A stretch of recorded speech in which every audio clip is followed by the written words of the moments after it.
안녕하세요. 최한 목사입니다. 성경이 읽어지네 하반기에 오신 여러분을 주님의 이름으로 축복하고 환영합니다. 이 시간을 통하여서 가장 바라는 것은 성경이 조금 더 친숙해지고 또 성경이 가까워지고 또 깊이 있게 다가가는 시간이 되었으면 좋겠습니다. 그래서 말씀을 가까이 할 때마다 하나님의 은혜가 폭포수와 같이 쏟아지고 여러분들이 성경 말씀 또 설교를 들을 때마다 하나님의 은혜가 풍성하게 있었으면 좋겠습니다. 이 성경의 읽어진의 과정은 여러분들이 성경 말씀을 어떻게 하면 잘 읽을 수 있는지, 어떠한 스토리를 가지고, 어떠한 렌즈를 가지고 읽어야 되는지에 대해서 알려주는 과정입니다. 성경의 읽어진에는 이 워크북이라는 이 책을 가지고 같이 공부합니다. 이 워크북 7페이지를 보면은 이 어성경의 읽어진 애가 12과로 되어 있습니다. 구약 12과로 되어져 있는데 지난 학기에 6과까지 공부했습니다. 근데 그래도 7과부터 시작해도 괜찮은 것은 6과까지는 모세 시대였고 7과부터는 사사 시대, 왕정 시대, 그리고 포로 시대로 공부하기 때문에 여러분들이 이번 학기에는 포로 시대, 왕정 시대, 이 사사 시대에 대하여서 집중적으로 공부한다라는 마음으로 함께 가면 좋을 것 같습니다. 워크북을 가지고 수업을 진행하기 때문에 여러분들이 이번 주 주일까지 이 워크북을 꼭 구매해서 함께 해주시면 감사하겠습니다.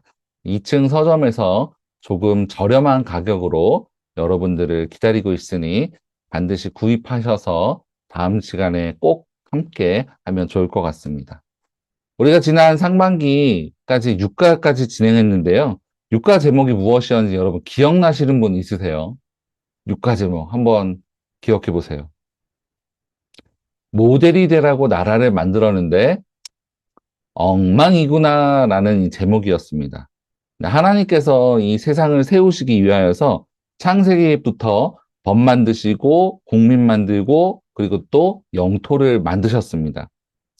그렇게 세상이 보고 따라오게끔 모델 나라를 만들었다고 했는데 육가 제목이 엉망이구나였습니다. 그 이유가 무엇이었죠? 무엇 때문에 엉망이 되었죠? 바로 가나안 종교 때문이었습니다. 이 앞으로 펼쳐질 이 사사 시대, 이 왕정 시대에는 이 가나안 종교를 어떻게 대했는지에 따라서 나라의 흥망성쇠가 다 결정됩니다. 그래서 이 가나안 종교, 바알과 아세라 종교에 대하여서 우리가 살펴보았습니다. 하나님께서 이 이스라엘 백성들에게 이렇게 중요한 이 가나안 종교에 대하여서 알려주신 적이 있을까요? 있었다고 했죠. 그 말씀이 바로 레위기와 신명기 말씀이라고 했습니다. 이 레위기 말씀은 이스라엘 백성들이 가나안 땅에 들어가기 전에 가나안 땅에 대한 정보, 가나안 종교에 대한 정보라고 했습니다. 그래서 레위기 신명기 말씀은 어디에서 읽어야 잘 읽어진다고 했나요? 바로 이스라엘 백성들이 가나안 땅에 들어가기 전 요단 동편에서 읽어야 잘 이해하고 쉽고 또 재미있게 읽을 수 있다고 했습니다. 그렇게 가나안 땅에 들어가 정복하고 땅 분배한 이야기가 여호수아 말씀이었습니다. 그리고 이 사사시대를 잠깐 살펴보았는데 그 사사시대가 육가에서는 어떻다고 했죠? 엉망이라고 했습니다. 사사시대의 영적 상태를 잘 보여주는 두 가지 사건을 살펴보았었는데 미가 신상 사건 그리고 레위 첩사건이었습니다. 모두 주인공이 레위의 제사장들이었습니다. 하나님께서 레위 지파를 구별하셨습니다. 그래서 모세오경 그리고 율법들을 잘 연구하고 공부하여서 백성들에게 가르쳐 주라고 하셨습니다. 그런 책임을 맡겨주셨는데 레위 지파가 맡겨진 역할을 잘 감당하지 않게 되어지자 이 모든 나라가 엉망진창이 된 이 시대가 바로 사사시대였습니다. 이렇게 사사시대 어둡고 암울한 분위기로 마치게 되는데요. 하나님의 나라가 이대로 엉망진창으로 끝나게 될까요? 그런데 이 7가부터는 이 새로운 소망을 보게 됩니다. 여러분의 워크북 101페이지를 한번 펴보겠습니다. 여러분의 워크북 101페이지 7가 제목을 우리 새로운 하반기를 시작하는 마음으로 또 절망에서 소망을 갖게 하는 이 하나님을 바라보면서 우리 큰 목소리로, 힘찬 목소리로 이 7가 제목을 함께 읽어보겠습니다. 시작! 그런데 다윗, 너는 내 마음에 합한 모델 왕이다. 다윗은 암울하고 엉망진창인 이 시대에 어떤 왕이었길래 모델이라고 했는지 오늘 한번 살펴보면 좋겠습니다. 7가의 범위입니다. 오늘은 사사기까지, 그리고 다음 주에는 룻기와 사무엘 상하 시편을 살펴보겠습니다. 오늘 우리가 공부한 이 포인트를 한번 살펴볼까요? 1번 사사시대의 성격 이해하기입니다. 육가에서는 사사기를 살짝 살펴보았다면 이번 7가에서는 사사시대를 제대로 깊이 있게 파헤쳐서 들여다보는 시간을 가질 것입니다. 그리고 다음 시간에는 룻기를 끼워 읽을 것이고요. 룻기는 종속 목록이지만 약방의 감초와 같고 사사시대와 또 왕정시대를 연결하는 나사목과 같은 책이 바로 이 룻기입니다. 그리고 다음 시간에는 또 사무엘 상하, 또 시편에 대해서 공부할 텐데 사무엘 상하의 주인공인 다윗에 대해서 집중적으로 좀 살펴보도록 하겠습니다. 처음 들으시는 분도 계셔서 이 스카치 테이프를 좀 설명하고 넘어가고자 합니다. 여러분, 스카치 테이프를 언제 사용하죠? 뭐 두 가지를 찢어진 곳을 연결할 때 이렇게 사용합니다. 그래서 6가와 7가 내용을 이렇게 연결해주는 그것을 우리가 스카치 테이프라고 이해하시면 될 것 같습니다. 우리 101페이지에 있는 어떤 사람이부터 제가 한번 읽어보겠습니다. 스카치 테이프입니다. 어떤 사람이 감자탕 식당을 차리고 싶었습니다. 제일 먼저 부동산 중개소를 찾았습니다. 몫이 좋은 자리가 있어서 기뻐하며 계약을 했습니다. 그러고는 인테리어를 시작했어요. 오랫동안 뚝딱거리며 뜯어고치고 나니 원했던 설계대로 되었습니다. 깨끗하게 마무리 작업을 한 다음 식탁도 들여놓았습니다. 식탁 위에 놓을 수저통, 냅킨, 물컵, 고춧가루통, 소금통, 그리고 부엌에서 쓸 조리기구들도 다 들여놓았습니다. 그러자 이번에는 주인이 배추를 들여오기 시작하네요. 김치, 깍두기를 맛있게 담아서 커다란 김치 냉장고에 차곡차곡 넣어둡니다. 그러더니 이번에는 돼지뼈를 왕창 사다가 커다란 솥에 넣고 끓여대기 시작했습니다. 준비해 놓은 이 우거지를 그 국물에 한 번 끓여서 깊은 국물 맛이 배이게 했습니다. 그러고는 다시 따로 담아 놓았습니다. 돼지뼈도 적당히 삶아 건져 놓았습니다. 감자도 물론 삶아 놓았고요. 드디어 모든 것이 완성되었습니다. 정말 오랫동안 준비했습니다. 자, 이제부터는 무엇을 할 차례일까요? 네, 영업입니다요. 똑같은 이치입니다. 하나님께서 하신 일도 마찬가지입니다. 하나님은 감자탕 식당 대신 나라를 차리신 것입니다. 창세기의 국민 만들기, 출애굽기의 법 만들기, 민수기 또 여호수아의 땅 만들기를 거쳐 오는 동안 하나님은 드디어 모든 것을 완성하셨습니다. 정말 오랫동안 준비하셨습니다. 자, 이제부터는 무엇을 할 차례일까요? 네, 영업입니다요. 그렇습니다. 사사시대 이후부터는 하나님의 나라가 본격적으로 영업을 해야 각본상 맞는 겁니다. 지난주에 사사기를 살짝 들여다보면서 도대체 사사시대를 어떻게 이해해야 하는지 질문을 던지고 끝났었던 거 기억하죠? 영업입니다. 영업. 자, 오늘은 본격적으로 사사시대 성격을 좀 더 공부합시다. 그래야 오늘의 주인공 다윗도 보인답니다. 도대체 어떤 성격인지 아하자 외치면서 돌격 아하자. 우리 오른손 들고 우리 아름다운 하나님 나라의 자녀라는 이 말의 줄임말로 아하자를 우리 힘있게 오른손 들고 아하자 한번 외치고 우리 7가 힘있게 들어가 보도록 하겠습니다. 하나, 둘, 셋, 아하자. 네, 좋습니다. 여러분 워크북 103페이지 내용 들어가기를 보겠습니다. 1번을 보면 사사시대의 성격 이해하기입니다. 왜 사사시대 성격을 이해해야 될까요? 칠가 공부의 주인공 이 다윗을 제대로 공부하기 위해서는 이 사사시대의 성격을 제대로 이해하고 알아야 한다는 것입니다. 왜냐하면 다윗이 이 사사시대의 배경을 가지고 했기 때문입니다. 다윗이라는 인물은 사사시대의 산물이기 때문입니다. 사사시대의 배경 아래 살았던 인물이 다윗이기 때문입니다. 그래서 이 사사시대의 성격을 잘 파악하면 이 다윗이 왜 왔는지, 다윗이 어떤 인물인지 더 선명하게 보인다는 것이죠. 이 사사시대의 성격을 알기 위해서는 먼저 해야 될 일이 있습니다.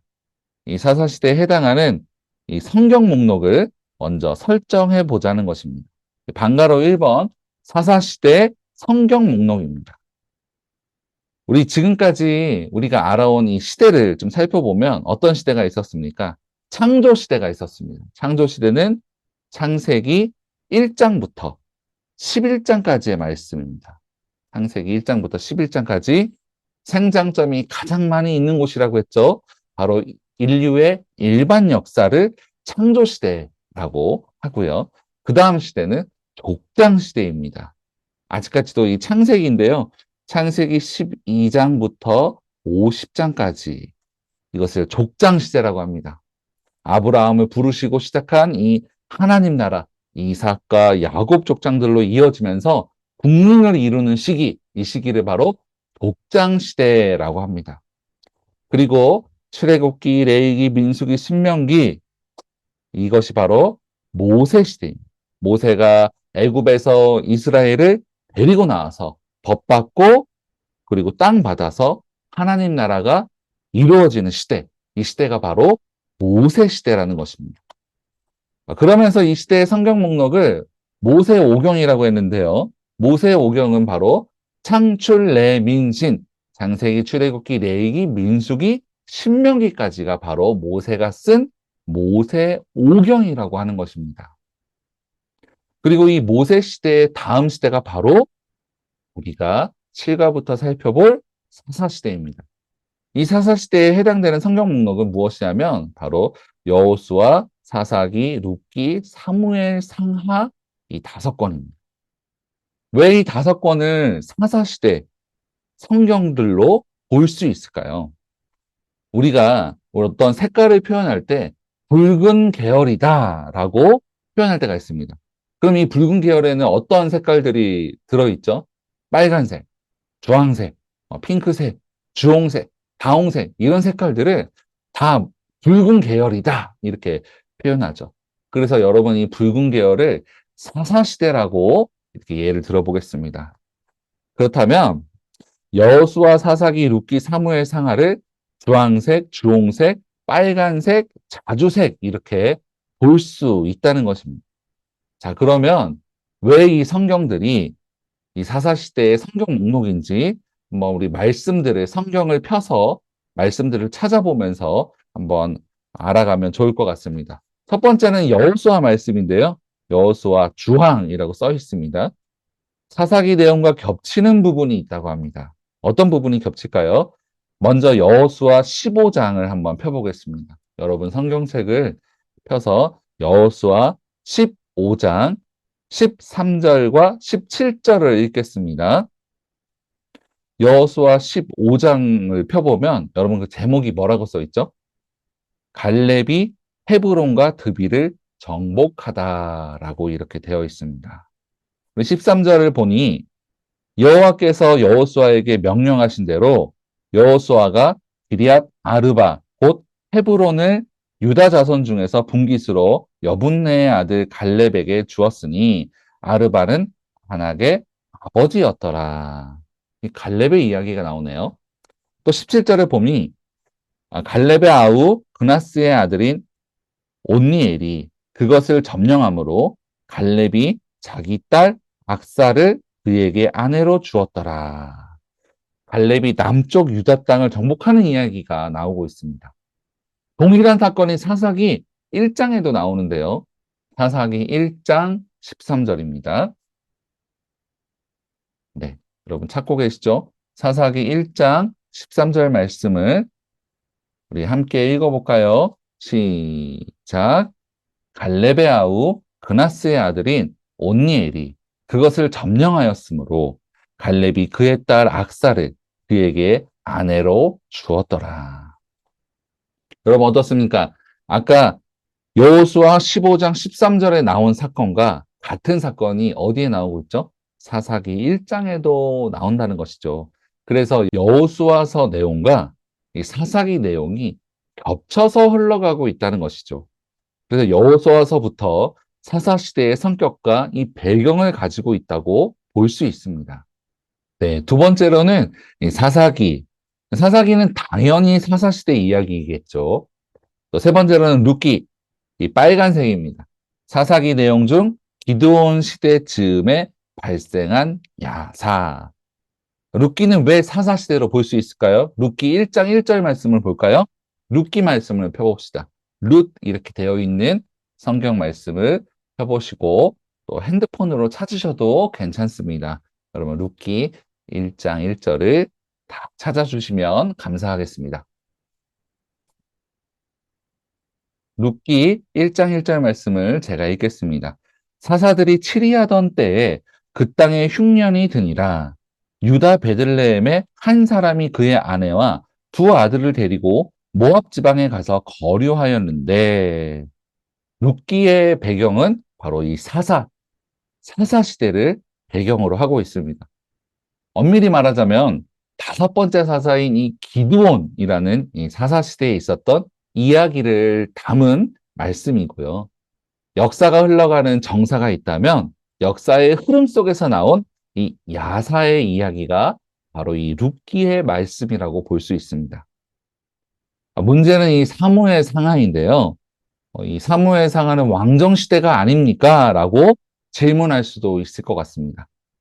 사사시대가 끝나고 왕정시대가 딱 오는 게 아닙니다. 두부 자르듯이 여기까지 사사시대, 오늘까지 사사시대, 내일부터 왕정시대, 이렇게 역사를 두부 자르듯이 자르기가 정말 어렵다는 것입니다. 그래서 사사시대의 끝 지점과 또 왕정시대의 시작 지점은 겹쳐 있는 지점이 있다는 것이죠. 사무엘상을 한번 펴볼까요? 사무엘상 8장 말씀입니다. 사무엘상 8장 1절과 2절입니다. 사무엘상 8장 1절과 2절 제가 읽어보겠습니다. 여러분 눈으로 잘 따라오고 계시죠? 1절과 2절입니다. 사무엘이 늙음에 그의 아들들을 이스라엘 사사로 삼으니 장자의 이름은 요엘이요 차자의 이름은 아비아라. 그들이 브엘세바에서 사사가 되니라. 사무엘이 아들을 무엇으로 삼았다고 합니까? 사사로 삼았다고 합니다. 사무엘이 아들을 사사로 삼았다는 것은 사무엘 자신이 사사 역할을 담당했다는 것이죠. 그래서 다윗의 스토리인 이 사무엘 상하도 크게 보자면 사사 시대의 배경이 담겨 있다고 볼 수 있습니다. 그래서 이 사사 시대에 해당되는 이 성경 목록을 여호수아, 사사기, 룻기, 사무엘, 상하로 보아야 이 다윗이 더 선명하게 보인다는 것입니다. 자, 이제 이 스카치 테이프에서 읽었던 이 감자탕 가게 이야기를 다시 한번 더 살펴보도록 하겠습니다. 이 감자탕 가게 주인이 감자탕 가게 하나를 차리려고 고생고생한 이야기를 우리가 읽었는데요. 인테리어 했죠. 또 가게를 얻었죠. 또 음식 하나 만드는데 엄청나게 많은 이 수고와 과정들을 거쳤습니다. 이 감자탕 주인은 왜 이렇게 고생하면서 이 가게를 차렸죠? 왜 차렸나요? 맞습니다. 영업하려고, 장사하려고 이렇게 차렸다는 것입니다. 그런데 하나님도 마찬가지라고 하는 것입니다. 아브라함 때부터 이 여호수아까지 모세 시대까지 하나님께서 국민 만드시고 법 만드시고 주권 만들고 영토를 통해서 하고자 하는 것이 분명히 있다는 것입니다. 이제 사사 시대부터는 영업을 하듯이 이 하나님 나라를 시작해야 한다는 것입니다. 이스라엘 백성들이 영업이 잘 되게 하는 것이 무엇일까요? 이스라엘 영업이 이제는 영업을 시작해야 되는데 이스라엘 백성들이 영업을 잘하는 것이 바로 창세기 12장 1절에서 3절까지의 말씀입니다. 우리 교회의 작년도 표어였죠. 너는 복이 될지라. 너로 인하여 모든 민족이 복을 받게 하겠다. 아브라함으로 시작하는 이 이스라엘의 정체성, 존재 의의를 말합니다. 무엇을 가리키냐면 진짜 왕이신 하나님을 사랑하고 예배하면서 옆으로는 이웃을 사랑하는 것이 참 행복이고 그 안에 영생이 있다는 것을 무엇으로 보여줘요? 이스라엘 백성들의 삶으로 보여주고 가르치고 전하는 모델 나라로 사는 것.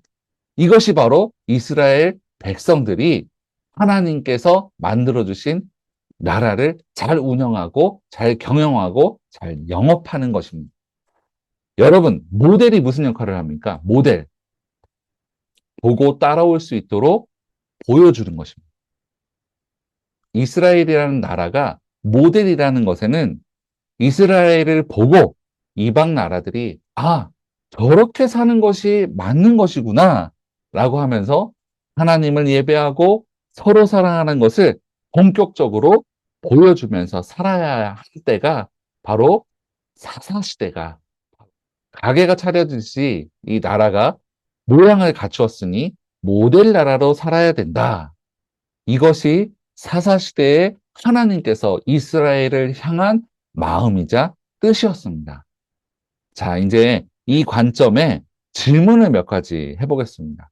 여러분이 가지고 있는 워크북 103페이지에 양가로 1번부터 7번까지의 질문인데요. 먼저 양가로 1번입니다. 양가로 1번, 나라로서 모델이 있는가? 하나님이 모델로 제시하는 나라는 어떤 나라일까요? 일반적으로 그런 나라를, 모델이 되는 나라를 일반적으로는 이상국가라고 합니다. 이상국가. 창세기 12장에서 이상국가를 꿈꾸면서 이 이스라엘을 하나님께서 세우셨습니다. 그런데 성경에는 이상국가라는 단어가 나오지 않습니다. 대신에 제사장 나라라고 합니다. 이 제사장 나라가 이상국가이고 제사장 나라로서 다른 나라와 민족에게 모델 나라가 되라고 하나님께서 이스라엘 백성들에게 말씀하고 있는 것입니다. 양가로 이번에 보면 그렇다면 이렇게 이상국가가 나라만 차린다고 이상국가가 바로 되는 것인가? 그렇지 않다는 것이죠. 그 나라가 어떻게 경영되어야 하는지 교본이 있어야 된다는 것입니다.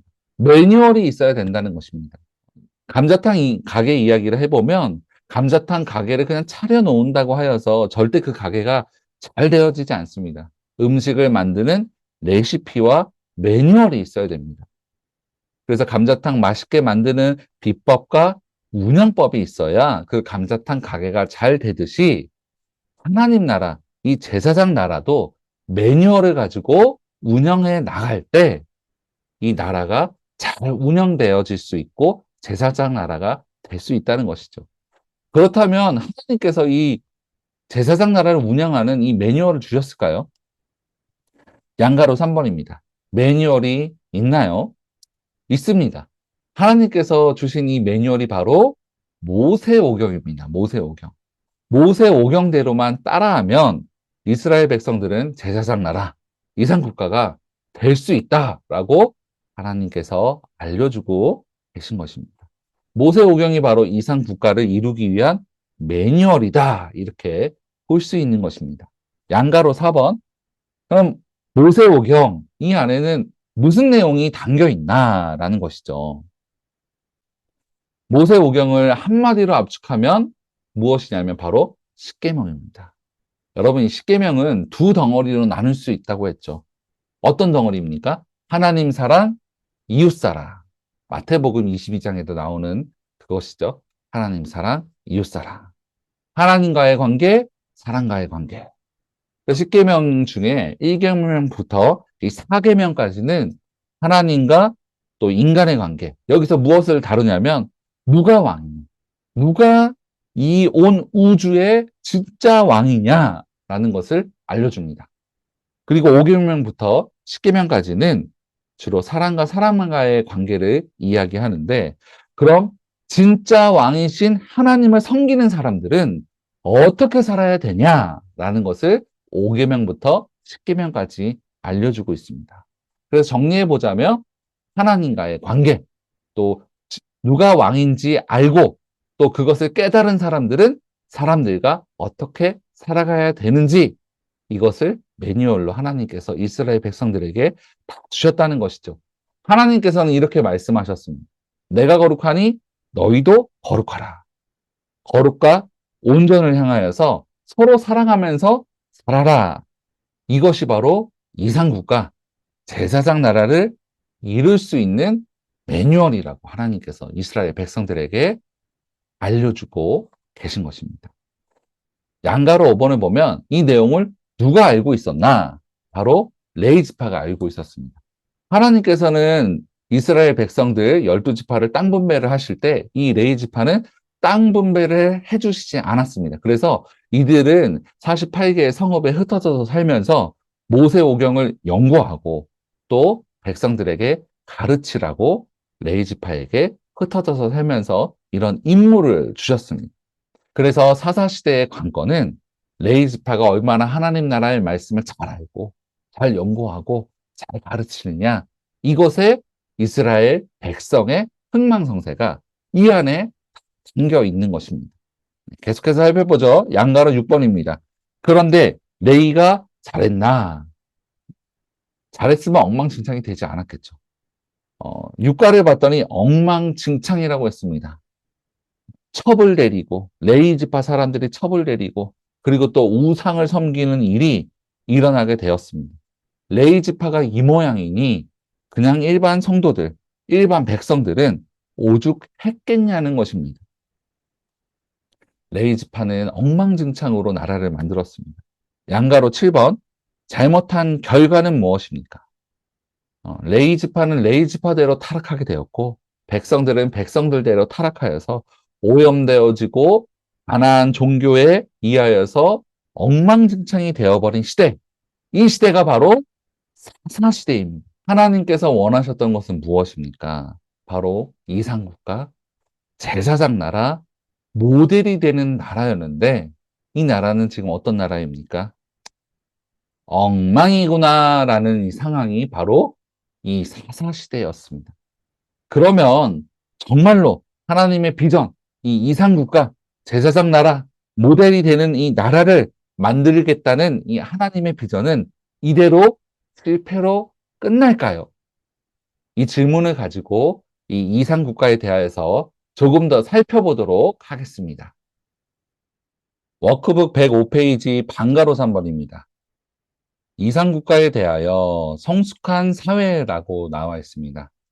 하나님이 제시한 이 이상국가, 성경에서 명시한 이 제사장 나라는 두 가지로 집약할 수 있습니다. 무엇이었죠?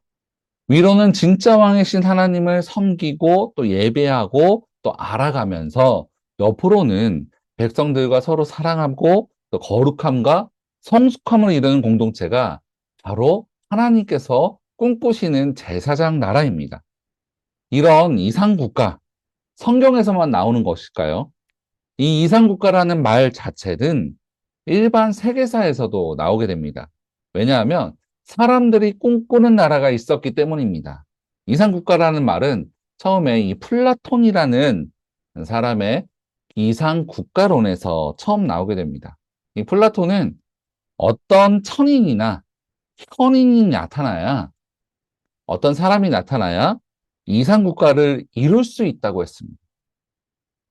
플라톤이 서양에서 이렇게 외치고 있을 때 동양에서 또 공자라는 사람이 이상국가 이론을 제시하게 되는데요. 우리 양가로 1번 한번 볼까요? 양가로 1번입니다. 공자의 이상국가 이론, 동양의 이상사의 원리. 이 동서양을 막론하고 이 이상적인 나라, 정말로 행복한 나라를 꿈꾸는 마음들이 다 있었다는 것이죠. 이 공자가 살았을 때는 이 춘추 전국 시대였습니다. 이 춘추 전국 시대는 나라가 다 나뉘어지고 서로 내가 왕이다라고 하면서 외치면서 왕싸움이 아주 치열했던 시대가 바로 이 춘추 전국 시대입니다. 근데 이때 공자는 이렇게 말하죠. 무력으로 통치하는 자, 칼로 통치하려 하는 자는 진정한 리더가 결코 될 수 없다라고 말하면서 정말 정말 살기 좋았던 요순 시대를 그리워합니다. 요순 시대의 왕이 사랑으로 다스리고 또 덕치할 때 백성들이 너무너무 행복했었다는 것이죠. 그래서 그때로 돌아가자라고 주장하게 됩니다. 어떤 왕이 통치를 할 때 정말로 평화와 행복이 찾아온다고 이 공자는 주장하고 있을까요? 여러분 도덕 시간에 이런 것을 외웠던 기억이 혹시 나십니까? 아래부터 살펴보면 수신제가 치국 평천하. 저는 정말 그 중학교 때 이걸 외운다고 밑줄을 긋고 동그라미를 치면서 외웠던 기억이 납니다. 이 뜻이 무엇입니까? 여러분, 수신제가 치고 평천하. 이 뜻은 자기 몸과 마음을 잘 다스린 사람이 가정도 잘 다스리고 이런 사람이 나라를 다스릴 때 천하가 태평을 이룬다라고 말하는 것입니다. 달리 말하면 또 이렇게 말할 수도 있습니다. 종심소욕 불유구. 자기 마음에 시키는 대로 해도 마음이 원하는 대로 하여도 어떤 규율이나 법에서 벗어나지 않는 사람. 이것이 바로 종심소욕 불유구입니다. 그래서 종심소욕 불유구 단계에 이른 이런 성인이 왕이 될 때, 그 나라와 백성들을 통치할 때, 그때 바로 이상국가가 될 수 있다고 공자가 말하고 있는 것입니다. 그런데 이런 리더는 갑자기 하루아침에 하늘에서 뚝 하고 떨어지는 것이 아닙니다. 이런 리더는, 이런 왕은, 이런 성인은 훈련의 과정을 통해서 나온다고 말하고 있습니다. 그래서 이 훈련의 과정들을 한번 살펴보면 15살에는 지학, 학문의 뜻을 두고 열심히 공부해야 됐고 30세에는 일입, 스스로 자립하다, 즉 뜻을 확고하게 세우고 40세에는 부록, 내가 세운 뜻을 따라 미혹됨이 없고 자로나 우로나 흔들리지 않게 되는 것이 부록. 50세에는 지천명, 하늘의 뜻을 깨달아 알고, 그리고 또 60세에는 이순이라고 합니다. 이순이라는 뜻은 귀가 순해진다는 뜻이죠. 거슬리는 이야기가 하나도 없고 남이 어떠한 말을 하여도 다 수용할 수 있고 다 경청할 수 있는 그런 것을 바로 이순이라고 합니다.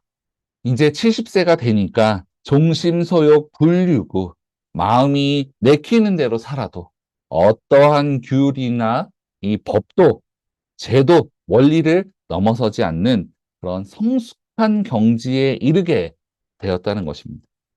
이런 이 성숙한 경지에 이르게 되는데 이런 과정들, 이런 과정들을 거쳐서 이런 리더왕이 될 수 있다고 주장하는 것입니다. 이런 왕이 나라를 다스려야 이상국가가 된다고 공자가 주장하고 있는 것입니다. 역사를 보니까 이런 왕이 진짜 있었고 그런 사람이 다스리는 이 시대가 바로 태평성대의 시대가 있었다는 것입니다. 임금이 있는지 없는지 모르는데 백성들은 아주 잘 살아가는 것, 가족끼리 화목하고 또 이웃끼리 화목하고 서로 도와주고 사랑하면서 행복하게 살아가는 것, 이렇게 왕이 있는지 없는지도 모르는데 잘 살아가는 것, 이것이 진짜 왕이 백성들을 잘 다스린다는 증거라고 말하고 있는 것입니다. 이것이 공자가 말한 동심소욕 분류구 단계에 이른 왕이 다스리는 이상국가의 왕상인 것입니다. 그런데 공자가 이 말을 하기 전에 오늘의 성경 목록 이 사사기에서 이상국가에 대한 이 왕상에 대하여서 미리 말해주고 있다는 것입니다. 그것이 바로 양가로 2번입니다.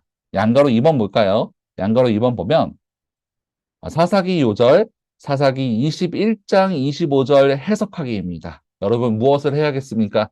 지금 바로 사사기 21장 25절을 찾아봅시다. 네. 사사기 21장 25절 말씀을 한번 찾아보도록 하겠습니다. 이 사사기의 요절과도 같습니다. 네. 자, 다 찾으셨나요? 네, 한 목소리로 읽어보겠습니다. 시작. 그때의 이스라엘에 왕이 없으므로 사람이 각기 자기의 소견에 옳은 대로 행하였더라. 근데 여러분 이 말씀 보면 어떻게 해석이 되세요? 이스라엘에 왕이 없으므로 나라가 망하게 되었고 또 왕이 없으니 기준이 없기 때문에 각자 소견대로 행하다가 나라가 망하게 되었구나라고 이렇게 해석할 수도 있을 것입니다. 그런데 이 말씀에서 하나님께서 진짜 원하시고자 하는 마음, 하나님의 뜻은 무엇일까요? 하나님께서 주시고자 하는 이 제사장 나라 이상 국가의 왕상은 무엇일까요? 그때의 이스라엘에 왕이 없었다고 합니다. 근데 여러분 진짜 이스라엘에 왕이 없었나요? 왕이 있었죠. 진짜 왕인 하나님이 계셨습니다. 진짜 왕이 계시기에 사실 인간 왕이 없어도 이들은 살 수 있었습니다. 그리고 각기 소견에 옳은 대로 행하였을 때 망하게 되는 것이 하나님의 뜻이었습니까? 절대 그렇지 않습니다. 하나님께서는 인간이 자유의지대로 살아도 문제가 없는 것, 인간이 자유의지대로 살아도 하나님의 뜻 가운데 살아가는 것, 그것을 원하셨습니다. 그런 이상국가가 되는 것, 모세오경의 내용이 잘 반영되는 것, 이것이 바로 하나님의 마음이었습니다. 그것이 바로 아담이었죠. 아담에게 무엇을 바랬습니까? 진짜 왕이 누구인지 아담은 깨달았죠. 그 진짜 왕이 누구인지 잘 깨달은 다음에 그 마음을 가지고 하나님의 뜻이 무엇인지 잘 알아서 이 땅 가운데 대리 통치자로 살아가는 것, 생육하고 번성하며 살아가는 것, 이것이 바로 이상국가의 왕상이라는 것입니다. 하나님께서는 상사시대가 바로 이런 이상국가, 제사장 나라가 되어야 된다고 말하고 있는 것입니다. 공자나 플라톤은 이 종신소욕 분류구 단계에 이른 이런 성왕 한 사람만 나와도 이상국가가 이루어진다고 했는데 하나님께서 바라시는 이상국가는 어떤 나라입니까? 그 나라의 모든 백성이 성왕의 수준에 도달한 그런 나라를 꿈꾸고 계십니다. 하나님 나라, 그런 제사상 나라는 한 사람뿐만 아니라 모든 사람들이 진짜 왕이신 하나님을 마음으로 받아들이고 또 어떠한 자유의지를 가지고 활동하고 생활하고 말하여도 하나님 나라의 뜻에 전혀 위배되지 않는 그런 사람들로 성장하고 그런 사람들이 모인 나라, 그 나라가 바로 하나님 나라, 제사장 나라라는 것이죠. 하나님의 기대가 무엇입니까? 하나님의 기대는 내가 거룩하니 너희도 거룩하라. 내가 완전하니 너희도 완전하라. 이것을 기대하시는 것입니다. 적당하게 살라 이것이 아니라 장성한 분량에 이르기까지 살아가고 나아가라. 이것이 바로 하나님의 뜻이자 계획이고 마음이었습니다. 그런데 문제는 이 하나님이 원하시는 이 성숙한 사람, 하나님 이상 나라의 이 왕상은 하루아침에 만들어지는 것이 아닙니다. 제사장 나라의 왕 같은 제사장은 하루아침에 만들어지지 않습니다. 반드시 훈련이 필요하게 됩니다. 양가로 3번을 볼까요? 양가로 3번을 보면 수행, 순종, 훈련, 성화 과정을 즐겨야. 이 수행 과정은 조직 신학 용어로는 성화라고 합니다. 성화. 이 성화의 과정은 하루아침에 이루어지는 이런 과정들이 아닙니다.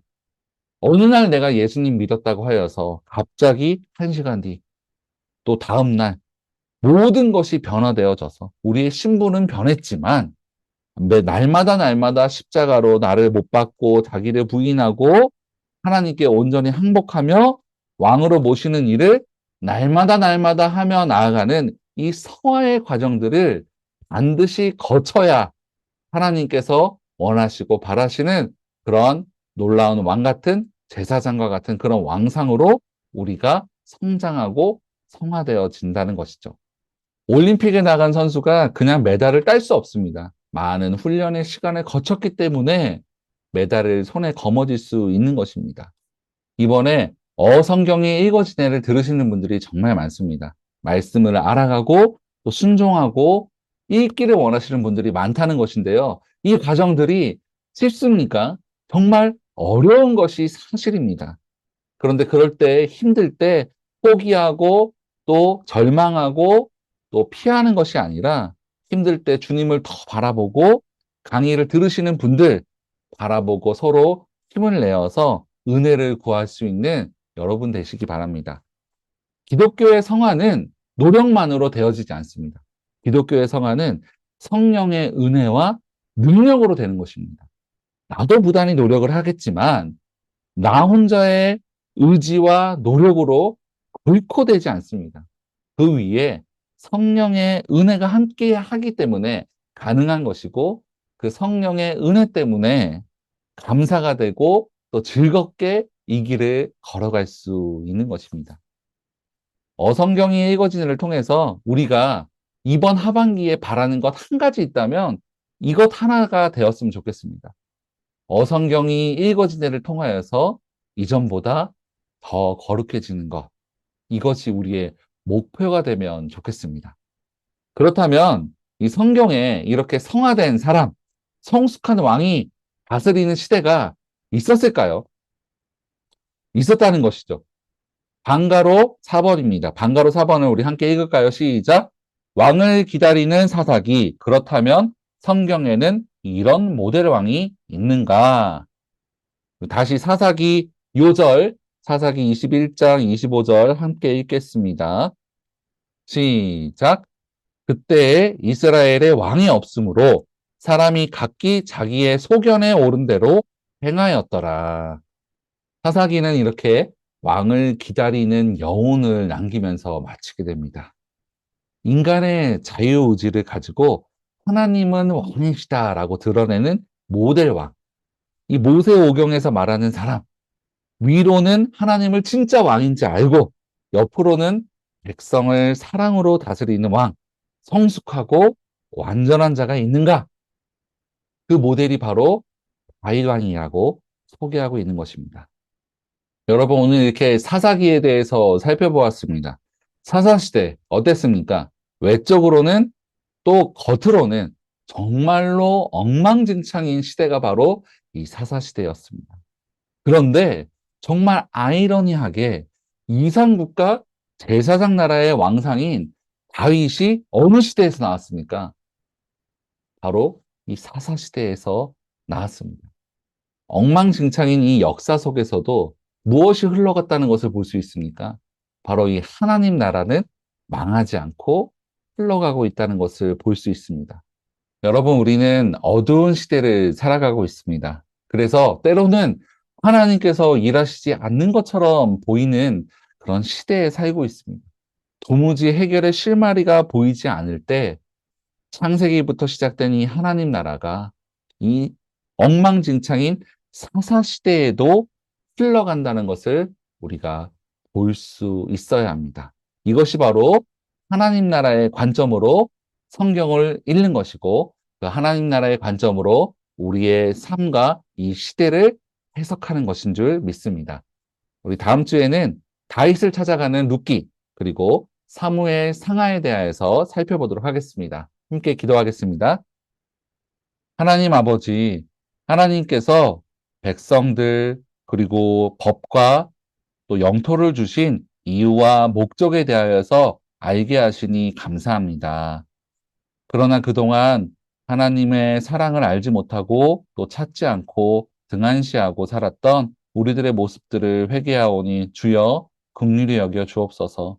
또한 이웃을 사랑하기보다는 미워하며 나 자신을 더 사랑하며 살았던 모습들도 주님 앞에 회개하오니 주여 용서하여 주옵소서. 우리를 택하시고 부르신 이유와 목적, 이스라엘 백성이 제사장 나라가 되기 원하시는 이 하나님의 뜻이 우리에게도 동일하다는 것을 잊지 않게 하여 주옵소서. 하나님을 진짜 왕으로 모시고 옆으로는 사랑을 전하며 살아가는 모세 오경을 매뉴얼로 삼고 살아가게 하여 주옵소서. 우리의 가정에서 직장에서도 그러한 삶을 살아가게 하여 주옵소서. 우리에게 주신 자유의지대로 행하여도 거룩을 행할 수 있고 또 사랑을 전할 수 있는 성숙한 백성에 이르기까지 우리가 훈련을 멈추지 않게 하여 주옵시고 날마다 날마다 성화의 기쁨을 누리는 은혜를 허락하여 주옵소서. 하반기 어성경을 시작하게 됩니다. 마칠 때까지 한 사람도 낙오 없이 완주할 수 있도록 붙잡아 주옵시고 힘 주시고 성령님께서 찾아가 주옵시고 은혜 내려 주옵소서. 사랑이 많으신 예수 그리스도 이름으로 기도드립니다. 아멘. 수고하셨습니다. 다음 주에는 룻기와 사무엘 상하에 대해서 알아보겠습니다. 감사합니다.